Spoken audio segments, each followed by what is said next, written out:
Hello friends पुणी आपण मानक स्वागत करछि आपनकर से फेवरेट चैनल इनकम ओडिशा को जो थी कि आपण माने इनफॉरमेशनल रिलेटेड वीडियो पाई परिबे। आज आपण मानक मु कहबी व्हाट्सएप रे गोटे न्यू अपडेट विषय रे जेकोसी फोटो आपणकर जेकोसी फ्रेंड पाक पठाइले फोटोटी आपण डीएसएलआर रे मध्ये उठेले पीडीएफ करबी जेकोसी माध्यम रे पठेले फोटोटी भल जाउनी। देखंतु आज आपण व्हाट्सएप रे को एमि सेटिंग कहबी जदर आपण फोटो बढ़िया जिवो। देखन थ्री डॉट ऊपर क्लिक करी सेटिंग ऊपर क्लिक करंतु।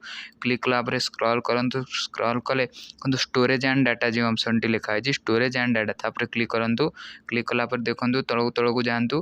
देखंतु तळे जो लिखा है फोटो अपलोड क्वालिटी जो लिखा है तापर क्लिक करंतु। देखो आपनकर ऑटो थिबो या को बेस्ट क्वालिटी कर दियंतु। बेस्ट क्वालिटी करला पर देखंतु आपन फोटो जेकोसी फोटो मध्ये सेंड करिवे।